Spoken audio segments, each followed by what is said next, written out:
on 20 on ID.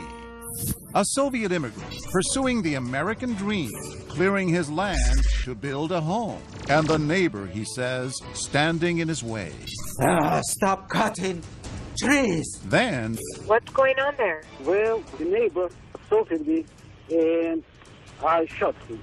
Was he acting in self-defense? He acted like a gangster, like a tough guy, like a mafioso. Or was he just out for revenge? Vilken saw himself as a sort of modern-day Dirty Harry. Go ahead. Make my day. Who is this guy? This man who murdered my father. Plus, the prominent surgeon who was a hero. Will care for you just as I care for my own family. Everywhere but home. You're out of your mother mind. He slapped me, he pushed me, he grabbed my hair. Behind closed doors, turning from brutal to bizarre.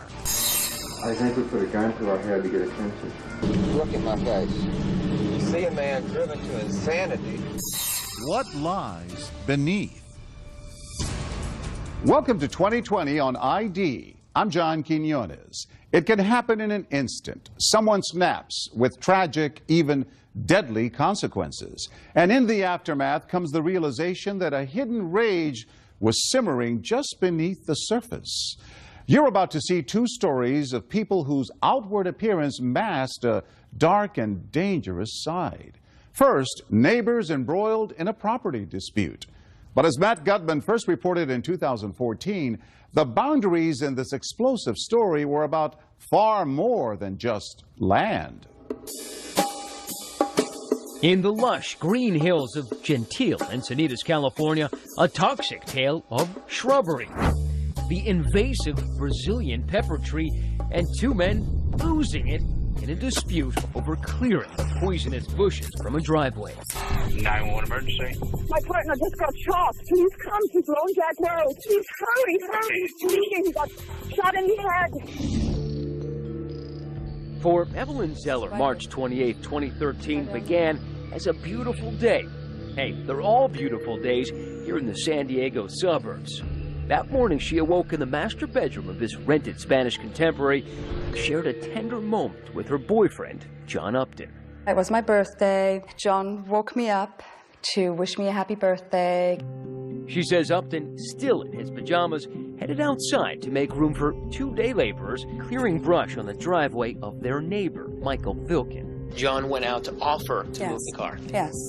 To understand what happened next, you need to understand the lay of the land. Upton lived here. Vilken owned the adjacent, undeveloped 2.6-acre lot, including this narrow strip, his future driveway. The problem was these Brazilian pepper trees along that strip had become a creeping menace,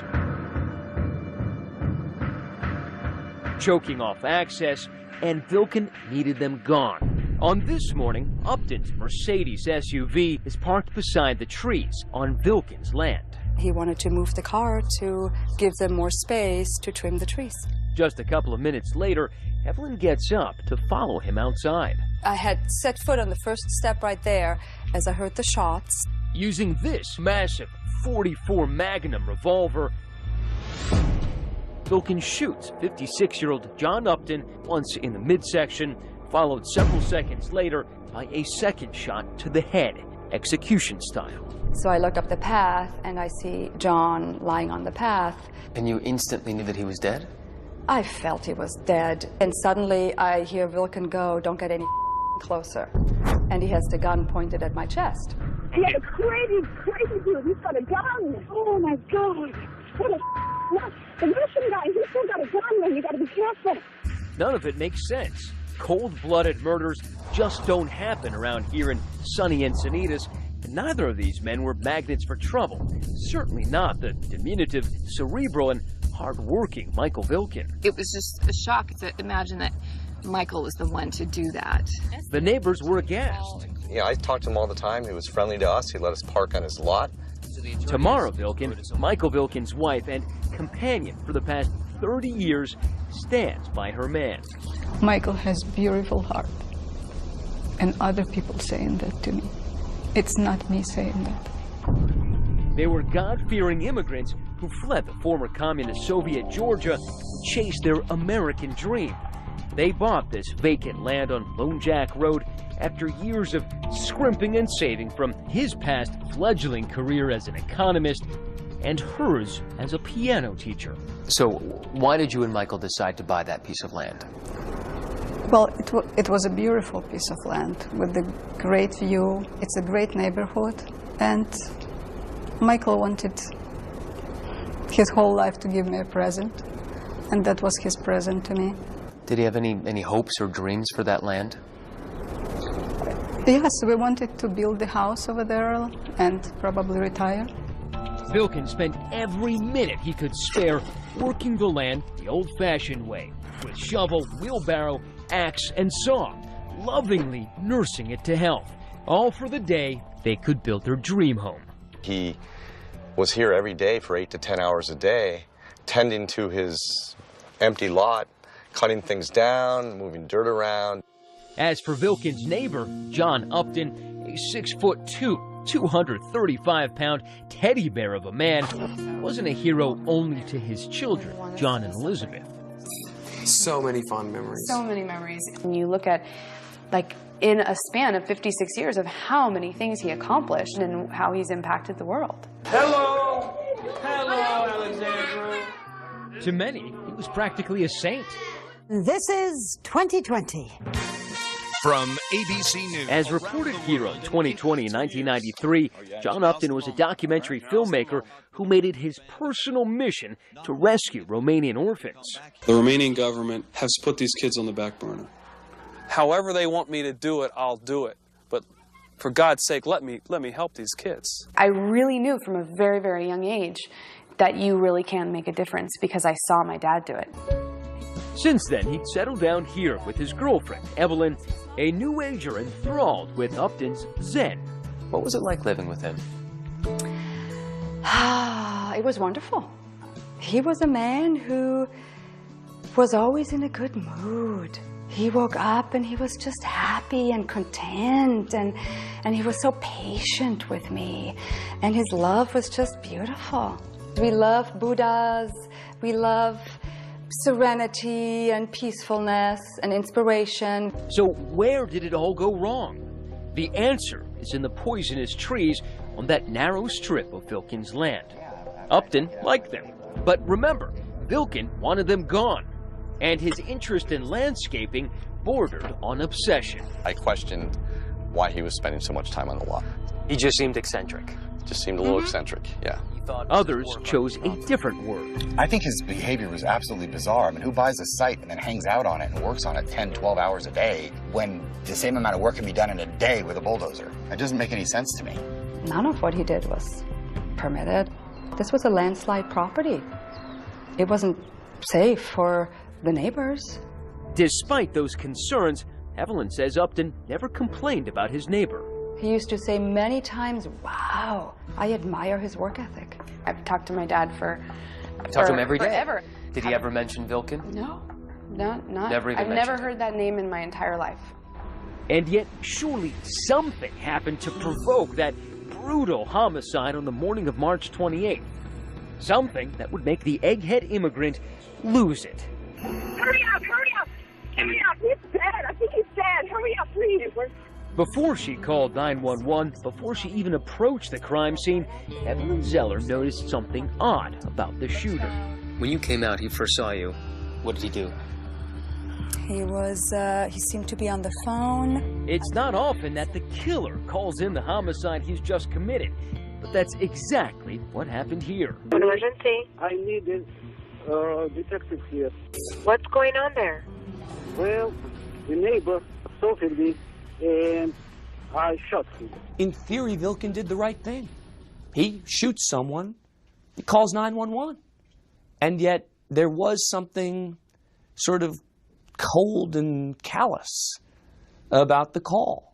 You shot him? Yes. Like with a gun? Yes. Where is the gun right now? I have my gun, and don't worry about it. When sheriff comes, it will be in the gun case. I'm a responsible person, don't worry about it. Within minutes, sheriff's deputies arrived to find Vilken still on the phone with the 911 operator. Hello. Put the phone down. Put the phone down. He's arrested, but remains cool and so confident that the next day he agrees to talk with our San Diego affiliate, KGTV, expressing no remorse, but shockingly, he does express disappointment with the performance of the massive handgun he used to kill John Upton. This .44 Magnum, because he says it failed to drop him with one shot.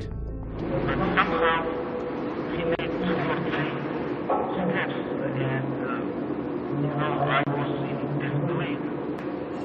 I shot him in the head. Michael Vilken's mission to rid his driveway of Brazilian pepper trees had somehow opened the door to a dark place in his mind where he could justify taking a man's life. Who is this guy? This man who murdered my father in cold blood. For what? For good reason, says Vilken. I expect justice to be done. Because, as he's about to tell us, John Upton was no saint, but a menace who terrorized him like this. Stop cutting trees! What you're saying is that John Upton deserved to die. Stay with us.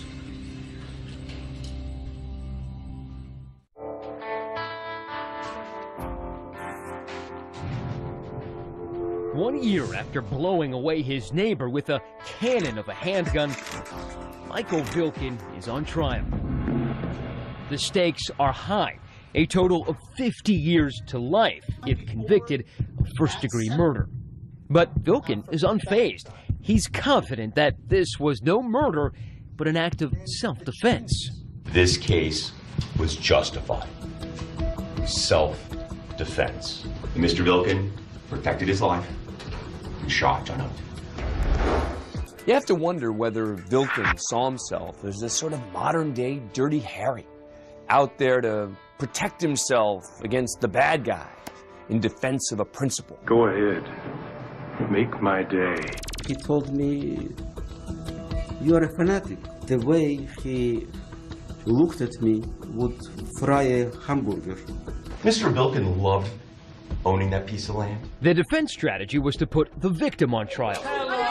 According to Vilken, his neighbor, John Upton, seen as a saint for his selfless work rescuing abused orphans in Romania, had a volcanic temper which had been erupting on Vilken with increasing ferocity as Vilken pursued his assault on those trees. The heart of the defense here was that Upton was a threat to Vilken, that he wasn't just this lovable, friendly guy, but he was an angry, aggressive guy who came after Vilken. The body language was, don't cut the trees here. When he was talking to me angrily, it was like, But what could have transformed Upton from a global do-gooder to the ogre next door? Remember, he didn't even own his home. He was just renting there. The trees were on Vilken's property, and he had every right to cut them down. As he's standing on this man's own land. The issue is that, for Upton, these Brazilian pepper trees weren't just pretty. They provided him and his girlfriend, Evelyn Zeller, with precious privacy. Well, he took privacy away. It was just like, wow, do you really need to cut these trees down too? I mean, you'll see how it looks. Rising in the witness stand, Vilken demonstrates how Upton would get in his face. Stop cutting trees! Do you solemnly state? And Vilken had a powerful witness to attest to this ugly aspect of John Upton's character. I would say John Upton was a bully, a dominant, controlling kind of guy who liked to get in people's business. Did he get in your business? Yes, he did. Dwayne Byram is the ex-husband of Upton's girlfriend, Evelyn Zeller. When I was dropping off my kids, he'd get in my face. Get back to your car, back to the driveway. You have no right to come to my house. Byram says the verbal abuse was withering and unprovoked. He said, you're get the off my property. I believe John Upton had a dark side. And so when you hear Michael Vilken talking about being physically intimidated frequently by John Upton, you're saying that's within the realm of reason? Yes, absolutely. Please have a seat as a witness. A sheriff's deputy testified that exactly 1 week before the homicide, Vilken called for help because Upton's vehicle was parked on Vilken's driveway, where he wanted to work. Mr. Upton got pretty angry and began pointing at Mr. Vilkin and said, "Don't come any closer to me," something similar to that. In fact, Vilkin made several calls to the sheriff's department for help in dealing with John Upton, but profanity is not against the law, and Upton made no specific threats, so there was nothing the authorities could do. He did not threaten to break my neck. He did not threaten to break my legs, but I'm afraid of him. Afraid, but not deterred. Vilkin stood his ground, continuing to cut away at those trees while also purchasing that fateful .44 Magnum and warning the Uptons to steer clear. I nailed a sign. The sign said, "No parking on the 30-feet road." But was Vilkin secretly plotting something sinister? 2 day laborers whose faces we're not permitted to photograph testify that on the morning Vilkin went ballistic, they saw him carrying this gun case when he instructed them to remove the Brazilian pepper trees on the driveway where Upton's car was parked. He told you to, if someone came out, don't worry about getting involved. He would take care of it, correct? Yes. Yes, that's right. He was told basically, don't get involved in anything. Mr. Vilkin indicated that if somebody comes out, he had a gun for them. Vilkin then retreats a little way up the driveway to a partially obscured vantage point along the fence. Now, someone might suggest that you were lying in wait. If I wanted to wait for him, I would not cut bushes. I would grow the bushes, and with a rifle, I would wait in the bushes. And sure enough, within minutes, Upton emerges from his home. And he told you he was going to move his car, correct? I see it. Yes, that's right. I was just afraid to go to work there. Okay. Afraid of? Of John Upton. I was just very concerned that he might do something very dangerous. I took the gun out of the gun case and stuck it in the waistband. Why did you do that? I was getting ready for eventual confrontation. The prosecution had already put on a parade of witnesses to show premeditation. Sheriff's deputies turned Vilkin's claim of self-defense against him, saying he contacted them 5 times with questions about his right to carry a gun and stand his ground on his land. He was asking when it was legally justified to carry a firearm on his property and when he was justified in using it. I do. Ironically, no witness may have been more damaging to the defense than Vilkin himself. Detached, showing zero empathy for his victim, he coolly recounts the morning of March 28th. John Upton came out of his house and bullied him for the last time. When he was about 10 feet away, I saw a pistol in his right hand. It was like 1 second, and I pulled out my revolver and shot him. But in fact, there was no pistol in Upton's hand, just a BlackBerry. As a practical matter, in a case where you're claiming self-defense, with these facts, Vilkin almost had to testify. And yet, he was a pretty terrible witness. He calls the police. Vilkin's attorney, Richard Burkon, argues it was self-defense. Remember, Vilkin did not run. He stayed and called 911 himself. He could have planned this in such a way that he could have been on a plane to Russia before anybody showed up.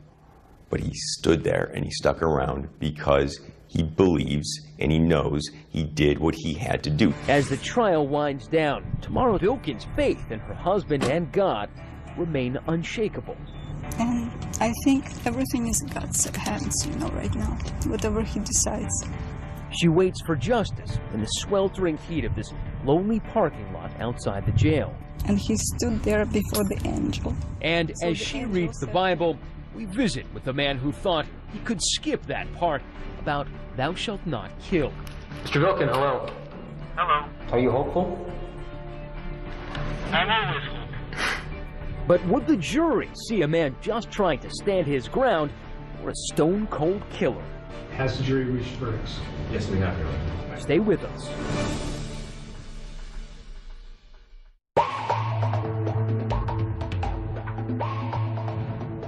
John Upton is dead. It has been 18 months since his family tearfully buried him. Michael Vilkin is alive, but the jury's about to make the fateful decision about the rest of his life. This isn't bang bang. He is taking his time. In his closing arguments, the prosecutor opens up on Vilkin, blasting holes in his story, saying his claim of self-defense is indefensible. That gun was overkill. Prosecutors clearly believe this wasn't a fight that culminated in someone getting shot. They believe this was an execution. Portraying not a frightened, diminutive immigrant, but quite possibly the first person in this jurisdiction to commit murder over landscaping. The neighbor assaulted me and I shot him. You shot him? Yes. Calm, collected, trying to assure the 911 operator that he is a responsible person. The defense scrambling. It sounds so stupid. We're talking about trimming trees. It's on this man's land. Defense attorney Richard Burkhan tries to assert that the Georgian emigre was simply engaged in that most American of activities, protecting his homestead. Draw upon your common sense. You've got a much larger person and a much smaller person going, don't work here anymore. And that's what Mr. Vilkin was enduring, threatening behavior.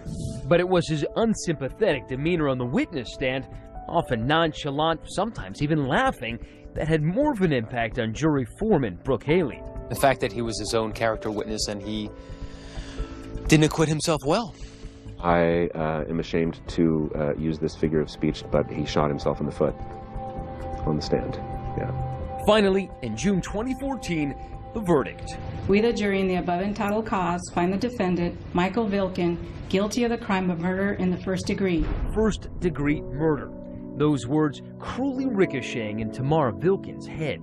When you were sitting there in court and you heard murder in the first degree, what went through your mind? I didn't believe it. I did not believe it. I still don't believe it. I'm going to appeal as far as I can go. It doesn't matter whatever it takes. I am going to fight. We meet outside the courthouse and jail complex. Inside, just a few yards down these grim, color-coded halls, behind that thick glass, we meet inmate Vilkin. Mr. Vilkin, how are you? Still emitting a glow of self-righteousness. What did you think that they were going to give you? What was the verdict that you expected? The worst case, manslaughter. Vilkin says when he bought that land, he felt like a citizen farmer, nurturing it until he was ready to build. Why was it so important to you? What were your dreams for that land? I wanted to clear the land from the wood and to build a house there. Those fuzzy dreams, he says, were soon uprooted by his fear, or was it enmity for that bear of a neighbor, John Upton? Did he ever raise a hand at you? No, he did not. But I was afraid of him, really afraid, because he was roaring at me, he was yelling at me. On the stand and in person, you don't seem like someone who is afraid. Understand? Well, you didn't show any emotion. You never showed that you seemed afraid. I'm not a Hollywood actor. But in Vilkin's mind, he embellished the neighbor feud into a Hollywood mobster movie, starring John Upton as the villain. He acted like a gangster, like a tough guy, like a mafioso. What you're saying is that John Upton deserved to die. No.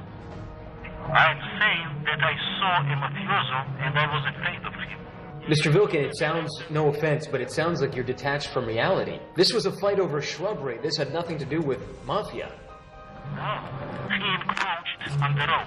So you expected to shoot him? I expected to act in self-defense. Regrets? Not even a few. If you spit in my face, I will not just turn around and leave. You don't turn the other cheek? No. No. And Upton was, figuratively speaking, was spitting in my face, whole year.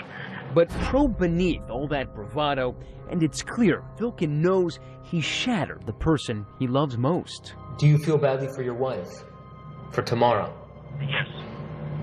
Yes, of course. Because you know that this has destroyed her. She loves you more than anything in the world. I know. When you think of your dream plot of land, what do you think of it now? I wish we never bought it. Why do you wish you never bought it? Because it brought nothing but pain to us. Vilkin, his beard whiter now after 18 months in jail, tells me he'll appeal, saying his lawyer was incompetent. And he's got a handwritten note that he wants us to read, listing his complaints. Defense counsel did not explain to the jury the effects of provocation. I was sitting there like a hostage while my defense counsel was blowing hot air. But as we wrap the interview, this convicted killer, who at times smiled like a kindly uncle, patiently answering all of my questions without a hint of anger or remorse, leaves me with one final chilling thought. Are you hopeful? I'm always hoping. Unless I see a pistol in your hand. Then you shoot me. And I will shoot you in 1 second. Our time is over. Vilkin turns and walks to the guard station, cheerfully nodding to his jailers. Outside, his victim's daughter is still struggling to come to terms with her loss. I can't believe that it really happened. I wake up and I feel like, okay, when is this movie gonna end? And all for what? For nothing. That's the worst part. 2 years after the murder of John Upton, the vacant lot at 2902 Lone Jack Road sits abandoned. And though the owner and his neighbor are long gone, those Brazilian pepper trees will soon grow back. Their strangling vines and poisonous fruit, a testament to the toxic obsession that pushed one man over the edge. John Upton's father and children later filed wrongful death civil lawsuits against Michael Vilkin. Vilkin has denied the allegations.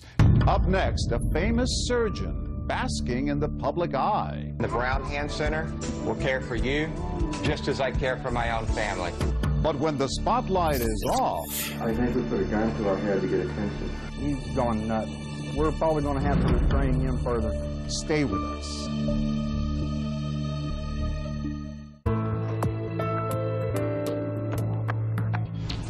He was a famous doctor, respected for his skills, and known for his family-friendly image.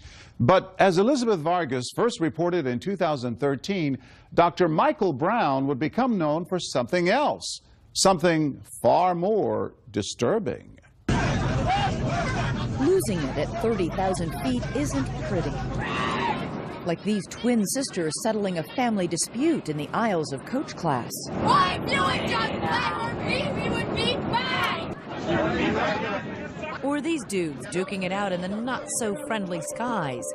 But when Houstonians heard the news that a local doctor had allegedly used his surgically trained hands to choke a flight attendant, you might have to excuse them if they thought, oh no, not again. You see, this isn't just any doctor. His name is Michael Brown. Guys, no pictures. It's ridiculous. And in recent years, he's had more appointments in courtrooms than operating rooms. I personally believe that he never sees himself as anything but a victim, and that he feels anyone that disagrees with him must be punished. And I think he's a very angry man. At one time, Michael Brown was one of America's leading hand surgeons, an innovator in a treatment for carpal tunnel syndrome, with a taste for finer things. For the doctor, that meant a life of Texas excess and exes. He'd already been through 2 wives by the time he met 20-year-old Darlene in 1993. What was it about him that did captivate you? He was very sweet, just very attentive to me. Treated me like a princess in the beginning. Did he buy you gifts? Yeah, he absolutely spoiled me in the beginning. After 2 weeks, they were living together, married just about a year later, though it almost didn't happen except for Darlena's mother stepping in. When they decided to get married, and it was my fault, she decided on the wedding day, no, I don't get married. And I thought it was a jitters. To the outside world, Brown looked like a big-hearted healer. His TV commercials brought patients from around the nation to his Houston offices. He had fame. He had fortune. I personally trained the doctors in the Brown procedure, and the Brown Hand Center will care for you just as I care for my own family. Daddy's baby girl. But Darlene says she soon found out how Brown treated his actual family. He used to be very, very sweet, very attentive to my needs, just abnormally sweet to me at all times. And then we get married and things changed. It was on the honeymoon that you saw the first example of Mike and his temper? We fought the entire time. We went to Maui, which is supposed to be, and it is gorgeous. However, we fought every single day. Back home, Darlena says her husband's volcanic temper often erupted when she would go out clubbing with her girlfriends, suspecting she was cheating, especially when he drank. Add to that volatile mix the doctor's beloved gun collection. Darlena was frightened, and after an early separation, she says things only got worse. What happened when you moved back in? That's when the abuse started. He slapped me, he pushed me, he grabbed my hair, hit my head up against the wall. Why did you stay in that house? He mentally brainwashed me. If I told him that I was going to leave, he'd threaten me. He would talk down to her. She was good. She never did anything right. She couldn't cook. I've been over there when why'd you fix this? This tastes like slop. You keep doing that person, you're belittling them. And it's abuse. I didn't think anybody would believe me because he's the one that had all the money. He's the one that had all the power. They're in love. They feel like they can change the person, and the abuser makes the woman feel like it's her fault. And if you feel guilty and you feel vulnerable and you feel like it's something you've done, then there is this fear about leaving. By the year 2000, Darlena and Dr. Brown were still a couple with one baby and another on the way. Darlena figured that being pregnant, she'd get a break from her husband's scalding rage. She figured wrong. So what happened toward the end of your pregnancy, the incident that finally blew the lid off? I'm watching a show on TV at about 10 o'clock, and here he comes into the door. Mike comes in, and he immediately starts yelling that I don't love him. And I go into the kitchen, and I grab the phone, like I always did, to call my mom. And he grabs the phone from me and starts beating me over the head with the phone. She claims he grabbed her by the hair, dragged her into the bedroom. We had a 4-poster bed, and I saw the bedpost on the floor, and I'm like, oh no, this is going to be bad. And I was so used to it, though. Really? Yeah, I was used to it, which is just crazy. But the next thing I know, I'm on the ground, and he's sitting on my stomach, being 7 months pregnant, telling me that I am effing not going to have that baby. He took the bedpost and was just beating me over the back with the bedpost. She managed to escape, but says he now started shooting one of those guns. Luckily, he missed. She was able to call 911. I can't even open my right eye. I'm bleeding. I'm 7 months pregnant. Her face was all swollen. Her mouth was huge, and we'd beat on her on her head. They had the long bedposts that are on their bed. Had this huge bedpost mark. I'm sorry. All the way down her back. Soon after, Dr. Brown was arrested. This is police video right after Dr. Brown was taken into custody. He's gone nuts. We're probably going to have to restrain him further. Smashing his head against the squad car window. The very last abuse that he did on me, it made it totally public. It was in the news, and I was in the hospital for 3 days. And at that time, I felt that, you know what, everybody knows about it. This is my way out. Brown was charged with assault, and Darlena filed for divorce. As the separate proceedings worked their way through the courts, evidence turned up showing Dr. Brown's alleged behavior going from the belligerent to the bizarre. I think we put a gun to our head to get attention. Maybe a little bit, but we know it's futile. That's Dr. Brown recorded on his own video camera in 2001. Why is he holding a gun to his own head? He claimed he was simply working on a Hollywood script. People that do commit suicide, they don't do it to hurt people or because they want to do it or because they're cowards. They do it because they are being tortured during agony. And that's the only way to stop the pain. But Darlena doesn't buy it. She says it's evidence of a man on the edge. So that scene we see on this videotape was actually what you were seeing on a pretty regular basis inside this house? This, Yes. the prominent Houston doctor, was Yes. what he was really doing behind closed doors? Yes. Pretty scary. Dr. Brown claims he acted in self-defense the night he was arrested, but the jury doesn't believe him. Darlena won a $3 million divorce settlement. He can't hurt me this time because everybody knows. I think if you had to describe Mike in one word, it would probably be misunderstood. Brown's lawyer is Brian Weiss. It was his continuing bad choice in women, particularly a profile, if you will, of the same woman who would repeatedly show up in his life, somebody looking to get paid, somebody who viewed Mike as an ATM. Though he turned down our request for an interview, Dr. Brown did speak in this deposition. Darlena lied on the witness stand. Her mother lied on the witness stand the day of the trial, and the jury believed Darlena and not the truth. Ultimately, he pleaded no contest to aggravated assault charges in exchange for 10 years probation and set off to resume his life. But the doctor's inner demons would not be silenced. There would soon be a new wife, new accusations, more sensational headlines, and another judgment day in court. He went to rage and he grabbed her. He was a dangerous man, and I wanted him to be held accountable for what he did this time. Look at my face. You see a man driven to insanity. Stay with us.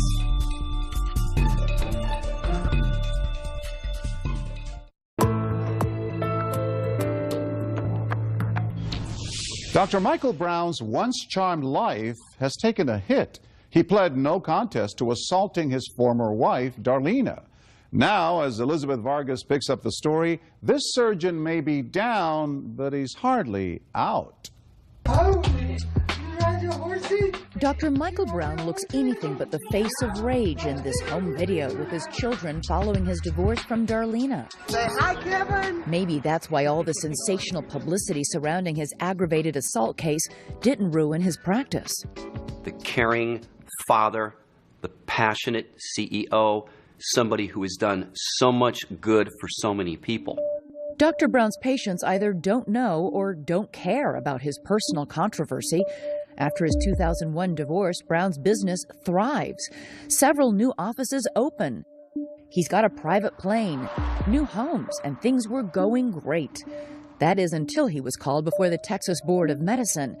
It seems the private plane wasn't the only way the good doctor was getting high. He certainly seemed to have a problem with cocaine, and that's how he ultimately lost his license. Even though his license was revoked, Brown continued to live a charmed life. My baby got me a king throne chair. There was a beautiful new wife, Rachel, and a new family and more children. And a bunch of kiddos. Dr. Brown polished his image, distributing these photos from a self-published book, showcasing swanky parties, social events with luminaries like President Bush.